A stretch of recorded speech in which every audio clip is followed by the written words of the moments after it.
Papua New Guinea. Many people say that this should be the last place you visit because of the danger, because of the unknown, the challenges, and that is exactly why I'm here.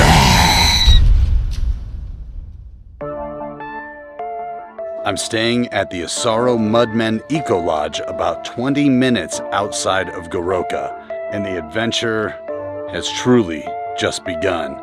The rooms are designed and built just like original Papuan houses. And for those of you horny for the earth, yes, this is eco-friendly. Very eco-friendly. Very, very eco-friendly. A lot of bugs in here. That's okay. I can share the space. The thatched roofs are made to resemble those terrifying Mudmen masks. It's like something out of a bad acid trip. The nearby village of Asaro is the origin of the Mudmen and their legend. Way back in the day, they faced defeat by a rival clan. They ran into a river to escape, and when they emerged, they were covered in a white clay. The other clan, thinking that they were supernatural spirits, ran in terror, and thus begins the tradition of being covered in clay and having terrifying masks on. I gotta go see this. This is the Ghost Walk. The Mudmen would creep through the forest slow and smooth like this so they would look like they were a floating spirit to add to the effect of the white clay, making their enemies think they were supernatural. And I gotta say, it is pretty creepy, and I know it's a performance.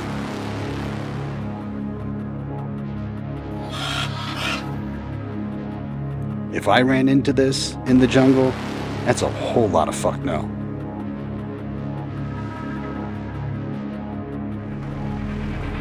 Even though I know the Mudmen are just humans in masks and body paint, they are still incredibly intimidating and scary. That's probably because humans are definitely the most dangerous creature to walk this earth. Next up, we're gonna see the Moku ceremony. When they lost so many tribe members in battle, they had to repopulate. So that is Moku. It's just about that good old fucking, making that sweet, sweet love.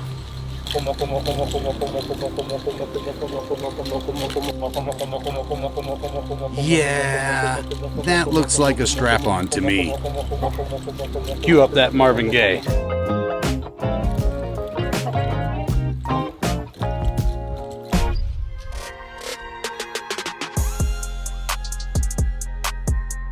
I think I'm about to learn what betel nut is all about. Not too sure what it does. I'm really curious. I think it's an upper. I think it's a stimulant. Not Beetlejuice. Betel nut. Hello, my name is Nathan. I'm from Papua.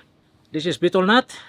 This is lime. And then this is mustard. So when we're weak, we chew betel nut to open our eye, give us strength, and then we do some job. So first, we remove the cell. That's the cell of the betel nut. That's the betel nut. Put it in the mouth. Lime. That's the mustard. I dip it into the lime. And then I chew it. It turns the betel nut color into red. If you're tired or, just waking up, you do it and it gives you energy. Wakes me up, gives me strength. Open my eye, I can talk. In the United States, we do cocaine.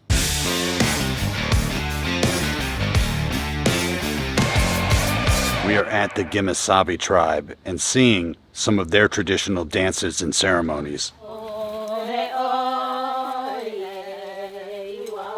This clothing and dance and song are when they have a single woman in the tribe and they want to bring them to all the other families and show them to the boys of the families to see if they want to purchase the bride. It's like indigenous Tinder. The men are simulating a hunt, and then they will show us how to build a fire. They normally make fire. They get a bamboo and dry wood like this, and then they start to make fire like this to keep our ancestors' custom alive. The Gimesave ancestors survived on banana as they had trouble growing other crops. So they had to make sure the banana plants survived and were healthy. Bats and birds were a real problem. So they devised a way to build fires on top of their heads so the smoke would just come out of it as they walked around to keep birds and bats away from the banana plants. I've heard of being hot-headed, but this is next level.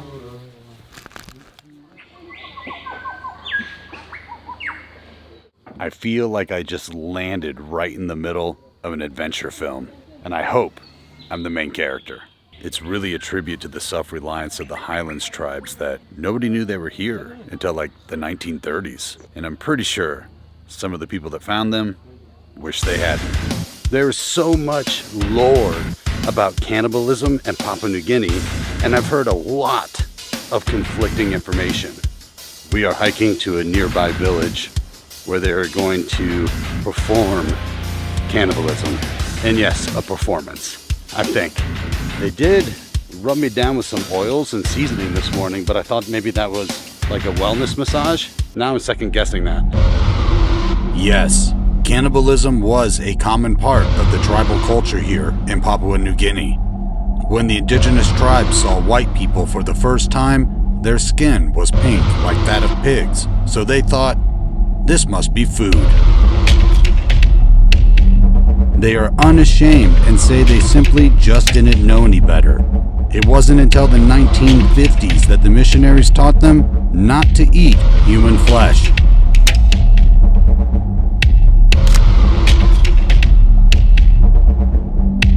The flesh kind of looks like tandoori chicken, so I'm kind of into it. Why is he looking at me like that? Oh, okay. Nate Tartar. One thing they don't talk about a whole lot is the Kuru Disease. Science finally figured out that the disease came from eating infected human brain. The brain was considered a delicacy and was only eaten by the women and the little girls. So they were the only ones that would get the disease. The disease is characterized by shaking, trembling, and then losing your mind. It's been depicted in movies like Book of Eli. So even Hollywood has gone into that lore a little bit. Kuru disease is kind of nature's way of saying, don't WWJDD. What would Jeffrey Dahmer do? Don't do that. This morning we are hiking up to Guru Poka Mountain to do some photography of the Mudmen up there, up in the bush. So good morning is actually just morning, and afternoon is Avinoon. It's a tough hike.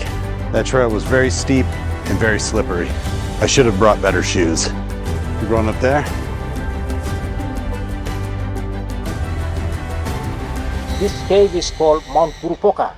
So our ancestors, they go inside this cave, and then we have the spirit here, spirit of our ancestors. They call them, come and stay with them. When they go and fight, they will win the fight. That's the leaf. We call it traditional key for go entering the cave. So that's your key. Awesome. Okay, so I put my key there. Yes, yes.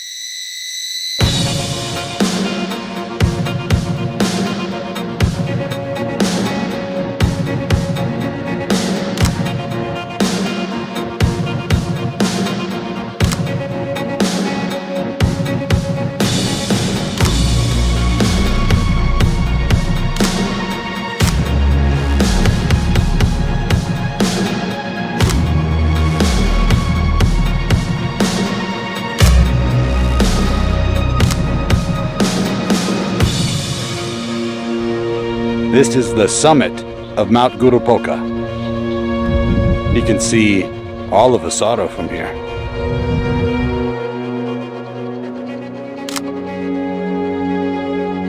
It's so cool to see the Mudmen with their masks on. Getting to photograph them like that is such a cool privilege and opportunity. These are those rare things that I live for.